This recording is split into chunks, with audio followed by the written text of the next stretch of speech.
Assalamualaikum warahmatullahi wabarakatuh.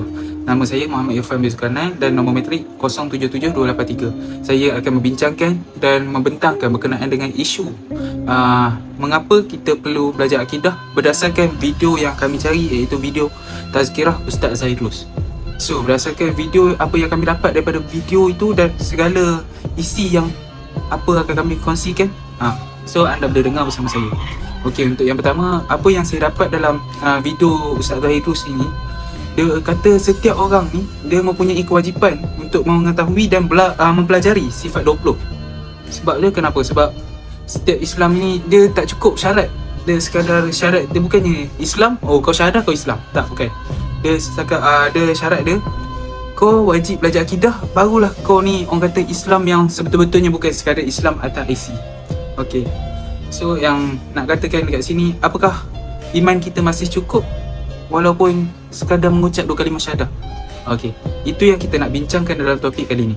So nak kata cukup, tak cukup sebenarnya. Sebab kita ni Islam menyeluruh. So kita perlu belajar akidah, tasawuf, segalanya untuk melengkapkan kita punya keimanan kita kepada Allah Subhanahu Wa Taala. Dari topik penerangan saya mengenai video ceramah Ustaz Zaidrus. Yang pertama, apa yang boleh saya katakan, kita ni perlu memahami sifat 20 ni untuk kita punya mengiktikad ataupun mewar-warkan kita ni sebagai seorang Islam. So kita kena belajar akidah, dan dalam akidah tu kita ada sifat 20. Contohnya dalam kita punya mata pelajaran ni, kitab Mabahith Al-Ilahiyat, dia ada menerangkan berkenaan sifat 20. Yang pertama, yang apa yang kami belajar, wujud itu wujud itu ada. So apa yang kita tahu berkenaan dengan ada, yang boleh kaitkan kita dengan akidah dan kita punya syahadah yang diterangkan oleh Ustaz Zaidrus. So bukannya sekadar kita mengucap, kita tahu. Kita tahu, semua orang tahu sifat 20 kan, sebab ada lagu wujud kidam. Tapi kita kena tahu apa dia tafsiran di sebalik wujud, apa semua, kidam, baqa, untuk kita lebih memantapkan kita punya Islam dan kita punya etikad kita, membentukkan asas akidah Islamiah. Okay, untuk poin seterusnya yang diterangkan oleh Ustaz Zaidrus berkenaan dengan akidah dan juga mengucapkan 2 kalimah syahadah. Punya sahih kita Islam di sisi manusia, dan Allah ni orang kata di sisi Allah ni mengucap 2 kalimah syahadah, dan manusia tahu kita ni mengucap 2 kalimah syahadah. Kita tahu kita ni Islam, atas isi kita Islam. Tapi nak kita sahihkan kita punya keimanan ini kepada Allah dan kepada Rasul, iaitu dengan kita tahu macam mana kita punya konsep akidah ni, keimanan kita ni sahih ketika hati telah membenarkan apa yang diucapkan. Contohnya, hati ni kita membenarkan apa yang diucapkan, apa yang terdapat dalam hati kita, supaya menggariskan antara status sosial dan spiritual seseorang. Selanjutnya, kewajipan dan perlunya kita belajar akidah. Kenapa? Kerana kewajipan kita belajar akidah bukan kerana dia kafir, tetapi bukan menjaga syahadah atau diucapkan. Dia kata kat sini, langkah preventif untuk memastikan keimanan kita ni tidak rosak. Maksudnya tak rosak ni apa? Kita ni sebagai seorang mukmin nak jadi mukmin yang berjaya.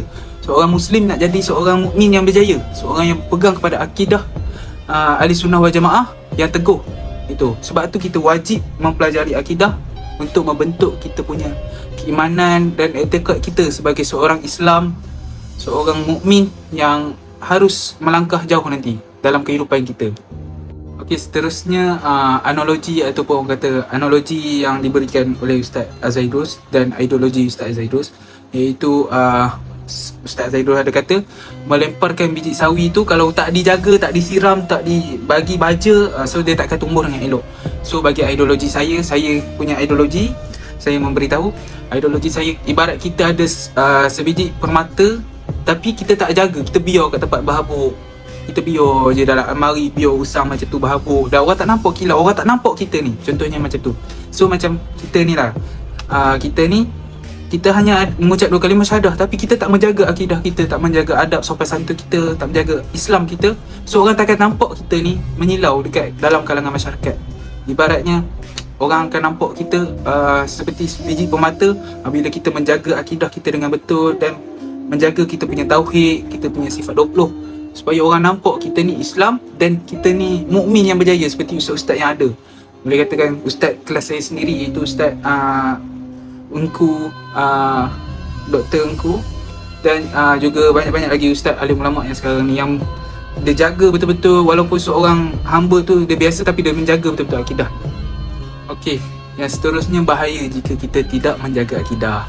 Apa yang Ustaz Zaidul kata, risiko bila kita tidak menjaga keimanan. Walaupun orang kata iman ni naik turun, memang iman ni naik turun, tapi dengan kita mempelajari akidah, mempelajari tauhid, mempelajari tasawuf, semua ni usuluddin, dan itu yang membaiki kita punya iman supaya naik, lebih naik dan lebih nampakkan kita sebagai seorang mukmin yang berjaya.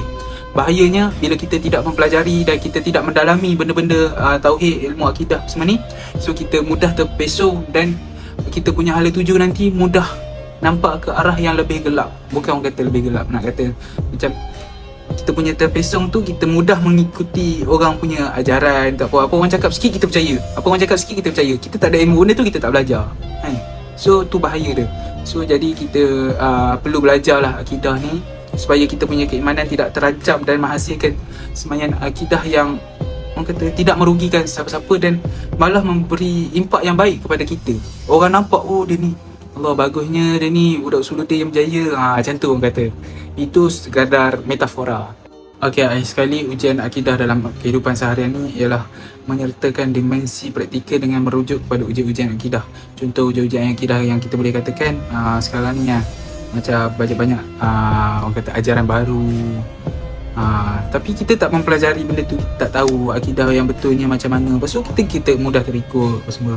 Dan kita dapat mengelak daripada pengaruh yang negatif lah, untuk tidak merosakkan keimanan kita di kedepan hari dan tidak memberi impak lah kepada kita punya orang kata keislaman kita. Nak kata macam tu. Tidak sekadar orang kata Islam atau IC. Macam tu. Lepas tu kata-kata daripada Ustaz Zaidus yang saya pernah dengar, akidah ni yang kita perlu jaga dan perlu mempelajari ni bagi seorang Muslim dan untuk menjadi mukmin yang berjaya ialah wajib. Okey, sekian, wabillahi taufiq wa hidayah. Assalamualaikum warahmatullahi wabarakatuh. Taufiq wan najah man zara'a hasada.